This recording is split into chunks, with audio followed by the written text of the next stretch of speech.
Good afternoon. Thank you very much for introducing me. Even though it's a session on minorities, I would argue 4 things today. First of all, that the Kurds do not represent a minority anymore, and I'll try to prove it.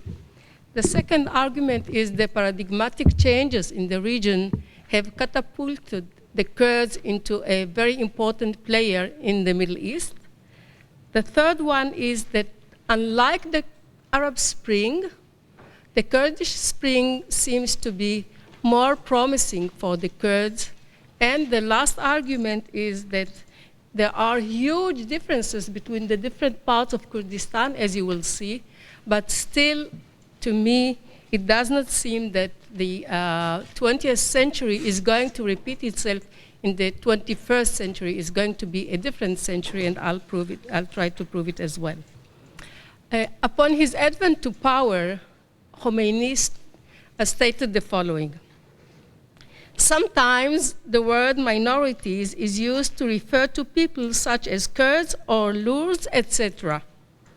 These people should not be called minorities because this term assumes there is a difference between these brothers. In Islam, such difference has no place at all.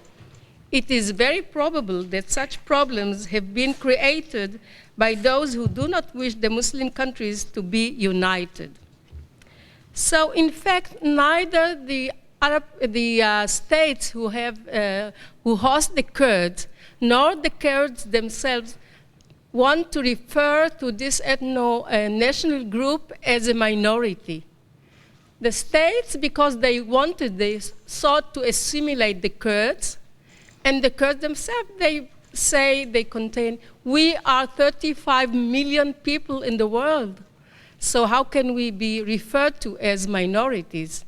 So, but indeed, if one of the, let's say, the terms, the definition of the terms for a minority is a weakened and a disenfranchised group, then I think that this term does no longer refer to Kurds, as actually some of the scholars term the 21st century as the century of the Kurds. We will see, but anyway, they are not just disenfranchised minority. So who are the Kurds? How do they play as a role of game changers, and what are the challenges ahead? First of all, the Kurds, we can say, is a nation in a state of transition. And the turn of the 20th century is indeed an era of transition. Closer? Is it okay? Yeah. It's also a non-state actor which seeks to be either an entity, it seeks to be different. There are different goals, but among the goals are to have autonomy, federation, and independence. It depends on which part of Kurdistan we are talking. We know that at the beginning of the last century, the Kurds were cut from each other, so that the national movement was cut into 4 parts. But by the turn of the 20th century, there are such paradigmatic changes that these things are changing as well. And one of the aspects of these changes is what we can say the reclamation of identity. As you know, the Kurds has almost lost their identities in all these, in the 4 countries in which they live. But now, one of the aspects of this reclamation of identity finds its way also in the terminology.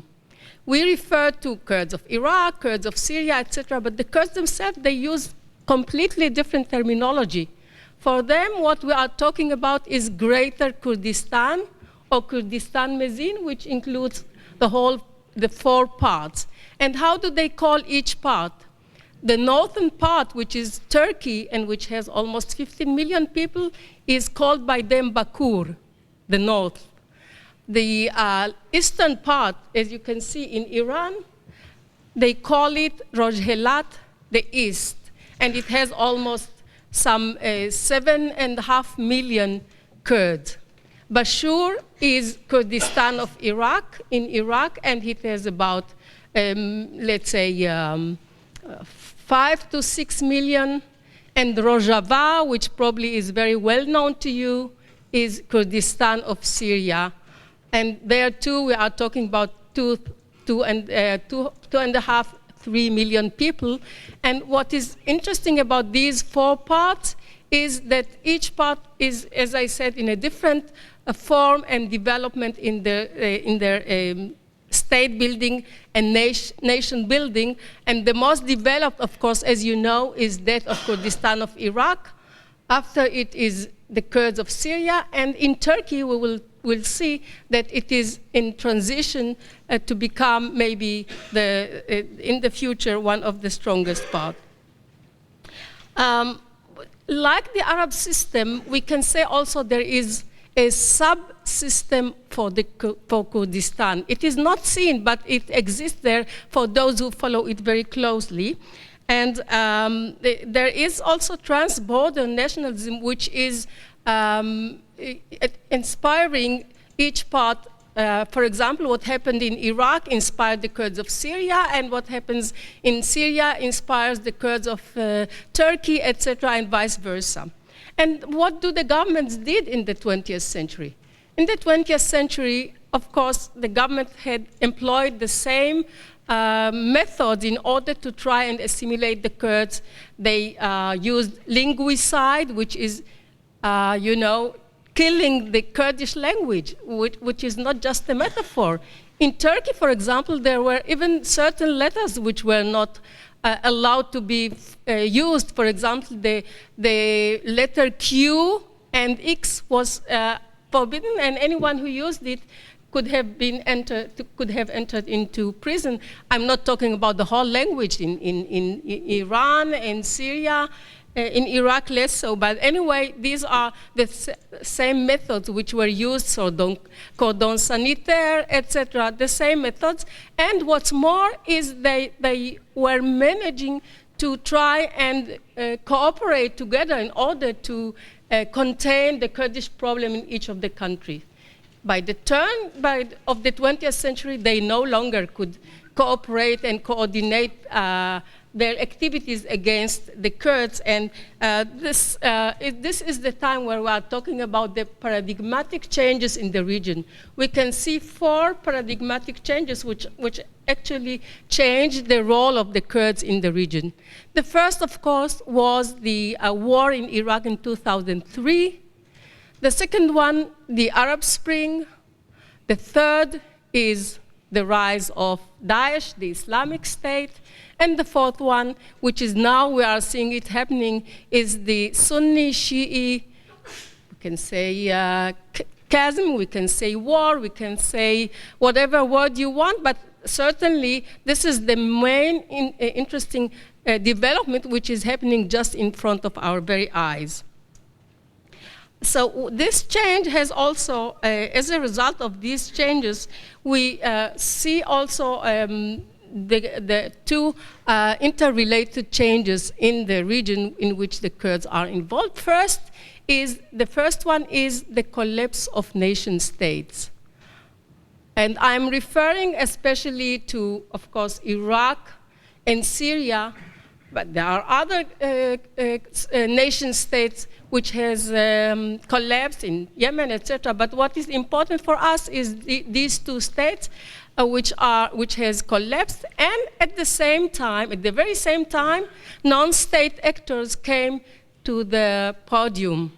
And what is happening now is these 2 forces, these 2 new actors, non-state actors, on the one hand the Kurds, on the other hand the Islamic actors, the Daesh, are vying for influence in order to try and fill the vacuum which was left by the central governments, both in Iraq and Syria, and both of them are actually fighting each other, but also fighting the central government, sometimes real fight, but whatever it is, this is the main thing that is going on right now. So the coming of Daesh helped the Kurds in many ways. One of the ways is forced them to crystallize the national movement much better than what happened in the earlier century. Another point which has happened as a result of this war between the Kurds and the Daesh and the Islamic State is the blurring of borders. Now you can see here there are certain borders between the different parts of Kurdistan, but in fact they do not exist. On the ground they do not exist because, for example, Kurdistan of Iraq or Bashur and Rojava are now connected. Even there is something that connects them in terms of economy, etc. And it's very interesting. There's no longer any border there. Another point is that these two regions, Kurdistan of Iraq and Syria, have started with the state building. Of course, the Kurds of Iraq started much earlier, in 1991 and even earlier, but what is surprising is about Rojava, Syria, where within 3 years, since 2012, they all of a sudden managed to build these 3 cantons where they actually are the main ruler and the government does not involve itself. So, and we can say that these are, in these 2 regions, we can say, we can talk about certain kind of war of independence, which is being launched both against Daesh and the Islamic State, and in a way also vis-a-vis the central government, and we will talk about it later. Also, we can say, I'll come to the Kurds of Turkey with 1 minute, but we can say that lately there is also, the Kurds of Turkey has restarted again their war against the central government, and it is the worst since the 1990s.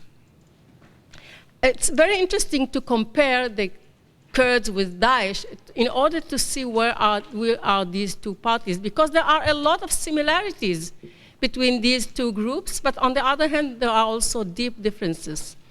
The similarities, we can say that both of them immediately managed to take control of very important areas almost at the very same time. Immediately after the occupation of Mosul by Daesh, the Kurds occupied Kirkuk, which is so important, with its rich oil, and which they call Jerusalem of the Kurds. So this happened at the same time. The two groups also have the idea of building an entity of themselves, which is separate from the central government. Both of them attracted volunteers from the outside. You always keep listening about the volunteers who come to help the Islamic State, but there are also a lot of volunteers coming to help the Kurds, both Kurds themselves from the diaspora in Europe, where we have some 1 million Kurds, but also other non-Kurds who come to the support of the Kurds in the war. And also the last point, which is common, is that both try to mobilize members of the international community to their cause, and of course the others are not the Daesh is not as successful as the Kurds. But there are, of course, a lot of differences, deep differences. The Kurds are considered as pro-Western. They are more democratic, I can say even more democratic than the countries in which they live. For example, in Syria, it's marvelous how they built a kind of democracy which is still at its beginnings, but it is very interesting to follow it. Oh no, boy, but you have a lot of, okay. They are against political Islam, the Kurds of both groups. So I think that Daesh has caused contradictory effects on the Kurds. On the one hand, as I said, it enabled them to occupy areas which they did not dream of having, but on the other hand, it was a great danger both in Iraq, where they were almost going to occupy Erbil, and in Syria, in Kobane. Another point, they enhanced trans-border nationalism, but on the other hand, it brought a lot of rivalries between the different parts of Kurdistan, especially between Rojava and Bashur and Baku. You remember, or you want me to repeat? I hope you do remember what are these terms. And but what had happened on the international arena? The greatest success of the Kurds is to try and find support from the world. In the 20th century, they did not exist on the international map, almost they did not exist, but what had happened because of Daesh and because of the strength of the military which they showed, there is a lot of support from the international arena, from international parties, Europe, etc., the United States, both in war and other support. And what is more interesting even is the sudden support of the Arab world, the Sunni world. If you follow, you can see that lately Barzani came from Saudi Arabia, where he said he got the support for a Kurdish state. I don't know if it's true or not, but anyway, it is something to follow. So the Kurds are game changers on various levels, socially, politically, economically, and militarily. Socially, we know about the important role which the Kurdish women are having in the war and in politics.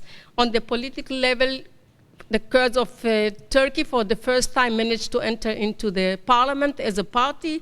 On the military world, you know, you follow it everywhere, the successes on the field. And economically, they are using oil very well in order to, develop their own economic independence, and which is also, it would be political independent. But of course, the challenges are very high.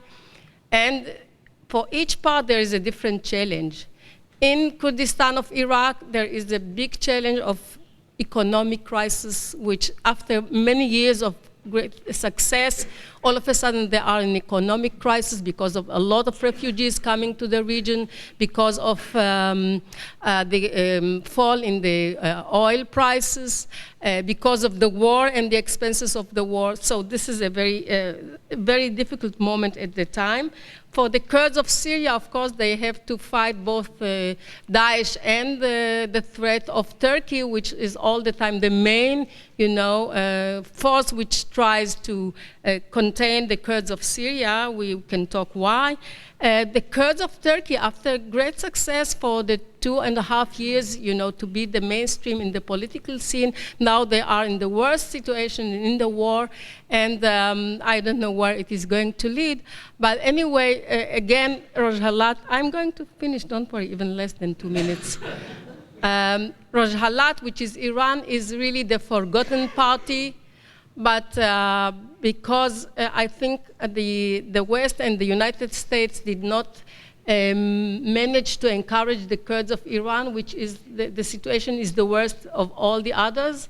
The government keeps killing all their leaders. They killed one leader after the other in the belief that in this way they will kill the national movement. And in a way they managed, but I think that there is any change in Iran, the Kurds of Iran are the strongest, because there was the first Kurdish republic in 1946, so this might be, turn to be once again. So in conclusion, as I said, I will repeat it, the 21st century, the Kurds have turned to be a potent player, which is completely different from the 20th century. Both the Arab Spring and the Sunni-Shi'i war is helping them to have a more say in the region. And the geostrategic map, which has changed, it seems to me that this is a deep change and there is no return to the Sykes-Picot map of the last century. Thank you very much.